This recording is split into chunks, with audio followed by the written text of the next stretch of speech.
كم مرة عصف الأنين بداخلي، كم مرة قد ذاق قلبي من أساه. رحلا تمر وكم كرهت مصابها، لكن رأيت الخير يسكب في أنا. كم مرة قد ضقت من عظم البال. بسم الله الرحمن الرحيم. الحمد لله رب العالمين، والصلاة والسلام على نبينا محمد وعلى آله وأصحابه ومن تبعهم بإحسان إلى يوم الدين. ما بعد. Assalamu alaikum wa rahmatullahi wa barakatuh. It's been about a good couple of weeks since I got behind the camera, and I had obligations, had a newborn, tabarakallah al-azim. So just spending time with the little one, and just cutting down on rigorously researching, and finding my feet in sort of organizing my schedule when it comes to work and when it comes to family time. So it's important, isn't it, when you're on your own, doing everything on your own, you can't overburden yourself, and that's what I've sort of tend to have done in the past. Sort of now, being more calculated. So this is part 2 of who are the true followers of Muhammad bin Abdul Wahab, and I have been making constant videos to show you that the neo-Salafis of today are walking hypocrites when it comes to condemning Dawa'ish, ISIS, which is, we agree with them. We condemn ISIS and their chain and blanket takfir and their, brutality and their mass murders, and, we don't need to go into that. We've done that, in the past. But what we're highlighting and what the purpose of this series is, this is part 2. We've already done who are the true followers of Muhammad bin Abdul Wahab part 1, Chain Takfir part 1 and 2, Takfeeri Tendencies part 3. We got Takfeeri Tendencies part 4 coming, as you can see on screen. This is going to be a very shocking video as well. And the amount of evidences that we presented, I just can't seem to understand how these neo-Salafis try to wash their hands of Dawa'ish and ISIS when they are the true followers of Muhammad bin Abdul Wahab. And this is why this part 2, which obviously would add more light or shed more light and clarity as to what I've been saying for the past 1.5 to 2 years. And unfortunately, we've got closet takfiris who are, in essence, not brave enough to admit it, because they've kind of brainwashed the people and have been manipulative, and now they are facing hard facts which they can't escape from. This video is in relation to a absolute travesty, and honestly, it just sort of melts the heart as to what Dawa'ish, ISIS did to a Syrian tribe called Shi'atat. And those who followed the developments would realize that this event, which they call Majzara, this was a massacre of the tribe of Shi'atat, which is a Syrian tribe who are, there's loads of them, but they're settled, or they obviously are based in the eastern part of Syria, so like Deir Azor and what's surrounding it, so the eastern side, Tadmur and them areas. So what happened? When Daesh obviously moved from Iraq and went into Syria, obviously following on the true principle of Muhammad bin Abdul Wahab, and that's why I said who are the true followers. What they did, they committed an absolute massacre of this tribe. And Orient News headed, well not headed rather, but it's famous for the Syrian releasing information and updating the Muslims regarding the absolute barbaric atrocities that have been committed by the Syrian regime and their allies.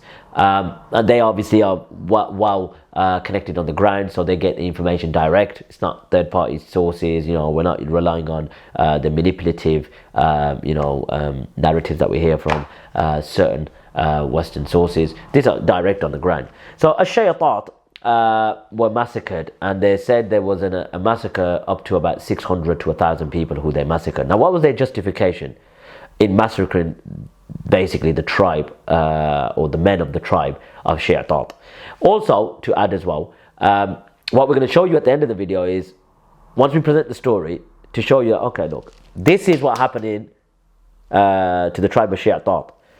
If you connect it to Muhammad bin Abdul Wahab and the early Najdiyyah, they are following them to a T. That's why I say ISIS and their likes are the true followers of Muhammad bin Abdul Wahab, not these phonies and charlatans that we see today. I don't know even why they're even arguing with me. The information that we presented is so heavy, in so much context, not been taking a snippet from this particular year. It's not 4 months, 5 months. We did over 70 years. And part 4 will show you that those people we're gonna present, these callers, these neo-Salafi callers, closet Takfiris, what they say in their tweets and they say in their lectures, what we will show you is that if that's the case and you're consistent and you want to stay true to these statements, why is it that you're so defensive of Muhammad Abdul Wahab, who did the exact same thing, who actually was the pioneer of these actions? Why ignore that? Be harsh here, which you should be, against ISIS and their likes. But when it comes to Muhammad Abdul Wahab, who was the forefather of ISIS in terms of the actions and how he behaved with the Central Arabian tribes and what his followers did thereafter, why is it that you take a soft approach? Why? Because the essence is that you deep down agree with the takfir of Muhammad ibn Abdul Wahab.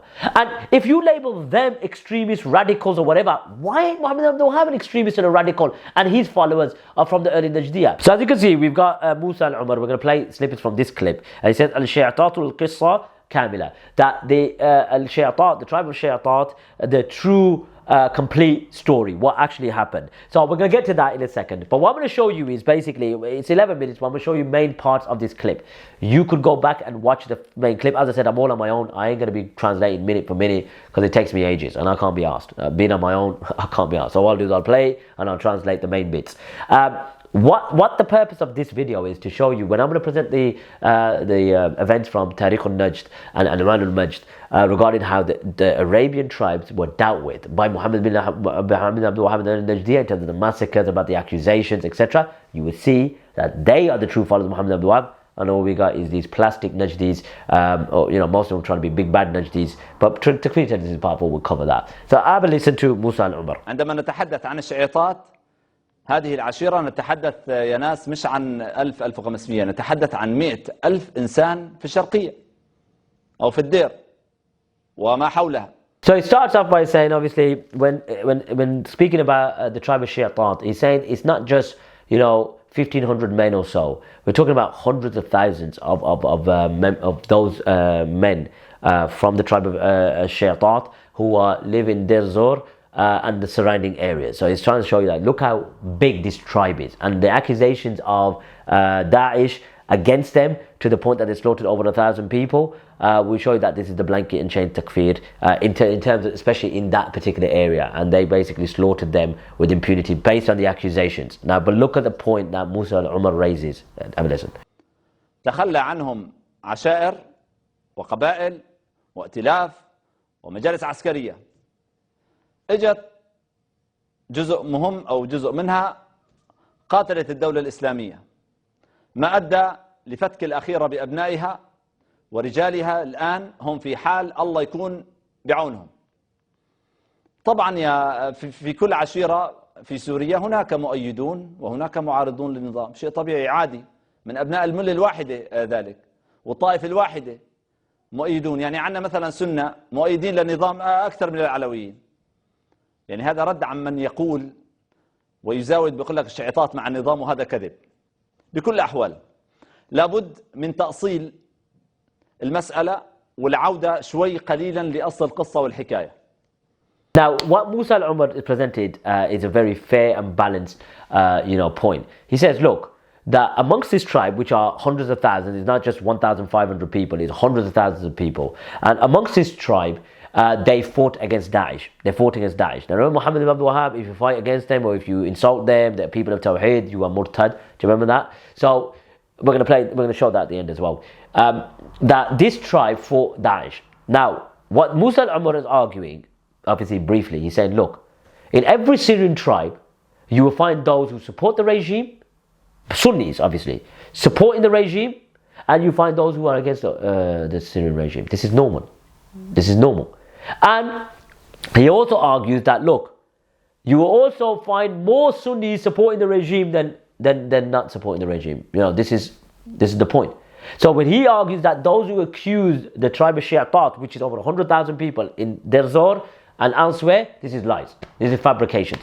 And one needs to know the story in full. Okay, and he presents the story in full. Now, what he's arguing is, yes, potentially that there were a group from the tribe of Shaytat that supported the regime, but to slaughter them in huge numbers, as it mentions 600 to 800, it's absolutely ridiculous. And let's listen to Musa Amr some more. الآن هناك أنباء عن نية الدولة الإسلامية تهجير نساء وأطفال الشعيطات إلى تل العفر العراقية، وهناك ما يقارب من 1000 معتقل لدى الدولة، غالبيتهم من عامة الناس ومن المدنيين، حيث يبلغ عدد الشعيطات ما يقارب من 100,000، ولا يقال أن يكونوا جميعا محاربين يعني للدولة، ولا يوجد إحصاء. So Musa al-Umar here mentions that basically once they took over and obviously did what they did, they sent the women to Tal Afar in Iraq, and also there's 1,000 people arrested. Now this is the argument he's putting forward, which I agree with. How are they all muharibin? Just say that there was a group from amongst the tribe of Shaytat, which is over 100,000 by the way, that they fought them. Okay, they killed them as murtaddin, as they always do, like their forefather Muhammad Ibn Abdul Wahab. But just say that's the case. How is it that you could kill, and he goes into the numbers as well, we're going to get into that later, kill so many different people and declare all of them as muharibin, as those who are combatants? How is that possible? Over a tribe of 100,000, you're just going to grab any men and just whoever you can find, you're going to slaughter them because they associate with that tribe. That means everyone's guilty. This is the Da'watul Najdiyyah. This is what they did in Huraymila, Uyayna, Al-Kharj, Al-Ahsa. They did that in Al-Fadiq. They did that in Dulaym. They did that. I'm just showing the similarities here. But let's carry on to what Musa al-Amr says. يوجد إحصاء دقيق أصلا لعدد القتلى، لكن يتراوح ما بين 200 إلى 400 شاب إلى الآن. ومنذ سيطرة التنظيم الدولة على منطقة الشعيطات أبو حمام والكشكية، لا يزال أنصار وعناصر تنظيم الدولة يقومون بمصادرة بعض الممتلكات وأثاث جميع المنازل على أنها غنائم. والشعيطات يلاحقون ويقتلون في المناطق التي يلجؤون إليها، ويعتقلون ويقتلون على الحواجز لمجرد أنهم شعيطات. هذه من شهود عيان. هذه النقطة. Listen to that. He mentions that when they say the numbers, obviously some say 200, some say 400, etc. But what did they do? When they killed the people of Shaytat, they took their items as ghanima. So they slaughtered them as murtaddun. Who else did that? People? Huh? Who else did that? They took their items in the areas that he mentioned. I can't remember the areas he mentioned. He mentioned some areas and he goes, they took their items as ghanaim. They took their items as ghanima. So they killed them as murtaddun. Who else did that? Who else? Who went around and pillaging the Arabian tribes and beyond after Muhammad ibn Abdul Wahab? Muhammad ibn Abdul Wahab in his lifetime for 40 plus 50 plus 40, 45, 46, 7 years. And took ghanaim, as you know, I don't need to go into it. Takfeeri Tendencies is part 4, we'll go over some of it, but there's more information I'm going to present. What happened? There. It happened now. So who's the forefather?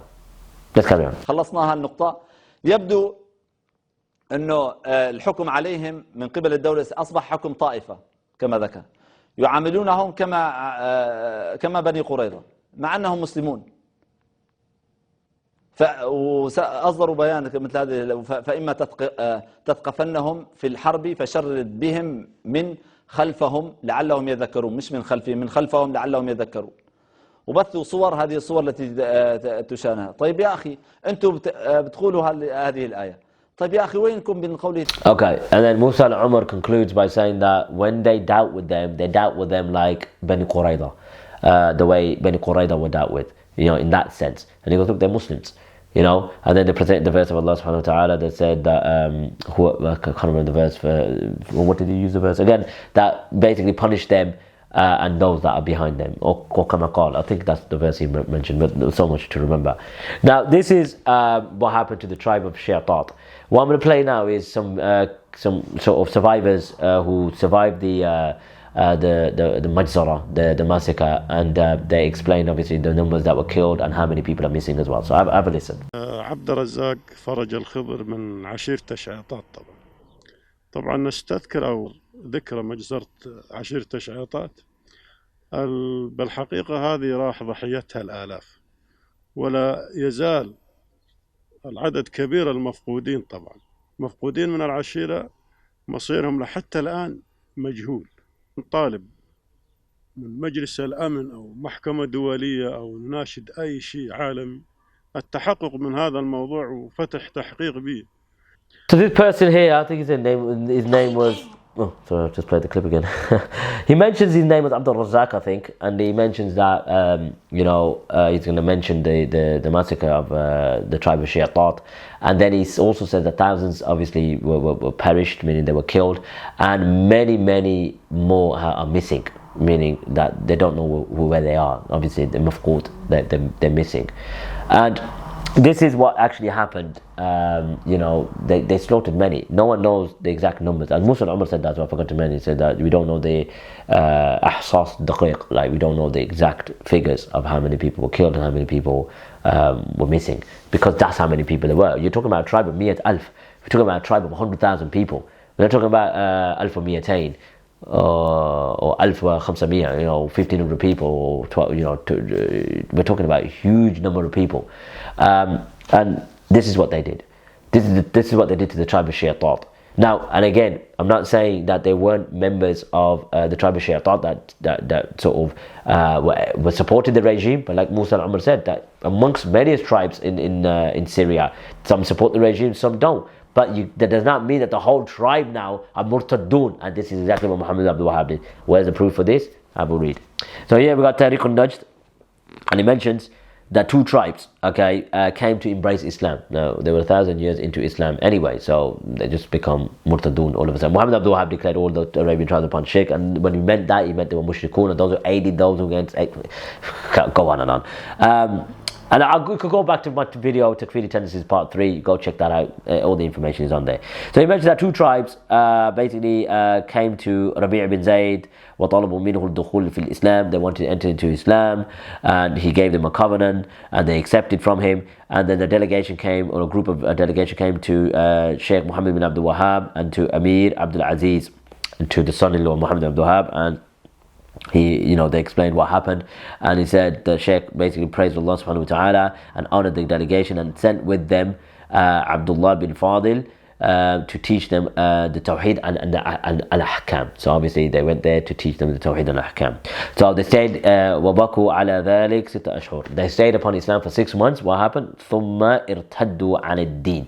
Then they apostated from the religion. How did they apostate? Sheikh Muhammad Abdul Wahab sent someone to teach them the Ahkam and the Tawheed. 6 months later they become apostates. How did they become apostates after 6 months? How did they become apostates? No details whatsoever. So what happened? Then he mentions that when Abdul Aziz found out about this, he basically got an army ready by a person by the name of Sulaiman from the Muslims, and he sent them to fight these two tribes who are murtaddin. Who are murtaddin, or these tribes, should I say. That he basically punished them. Then he also mentions that وَأَكْثَرُ فِيهِمُ الْقَتْلِ, that there was so much killing, subhanAllah, like al-shaytat, no different, until they were humiliated and subjugated. فَطَلَبُوا الدُّخُولِ فِي الْإِسْلام. So after those tribe members were slaughtered, the others who survived said, look, we want to enter into Islam again. And then Sulaiman accepted from them under the condition that they go to Abdul Aziz. And then he mentions they went to Ad-Dar'iyah, and then Abdul Aziz gave him a covenant of Islam.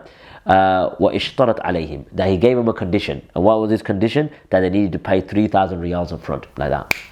They need to pay 3,000 riyals. But because they can't do it, we'll take 1,000 from you, no problem. 1,000's okay, so they accepted. Look at this one here as well, we'll just give you another one. He mentions that they went to a place near the east of Al-Ahsa, east. And the Muslims basically went to this particular village. They defeated the people, but they couldn't escape. So why were these people being killed anyway? They couldn't escape. So what happened? The Muslims basically blocked all the pathways, or controlled all the pathways, and they were subjugated into their houses and their fortresses. فَدَخَلَ الْمُسْلِمُونَ عَلَيْهِ تِلْقَ الْبَيُوتِ, and the Muslims entered upon those houses and killed them, and killed many of them. And they said the amount of people they killed was 300 men. And then he mentions وَأَخَذَ الْمُسْلِمُونَ جميع ما في القرية, that the Muslims, the only Muslims on the planet was the early Najdiyyah, they took whatever they could find in this Qaryah. And they took obviously from possessions, they took from weapons, they took from animals, they took from food, etc.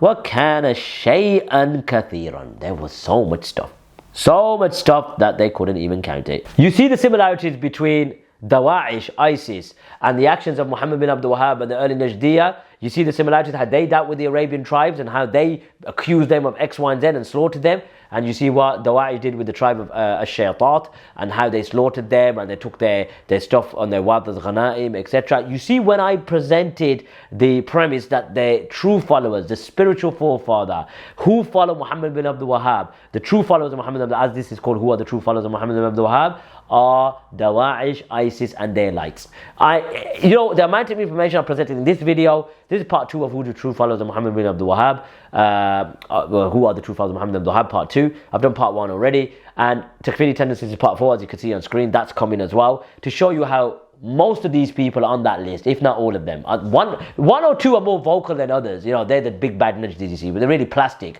when the heat gets too much in the kitchen, or too hot in the kitchen, they can't handle it, and then start making stupid excuses. We'll deal with that in part 4. One can see the true similarities between the early Najdiyyah and ISIS. One can see it, as we just presented in this video. So Takfeeri Tendencies part 4 will show you even more shocking stuff. And as I said before, the amount of information I presented thus far, I don't even understand why this is even a discussion.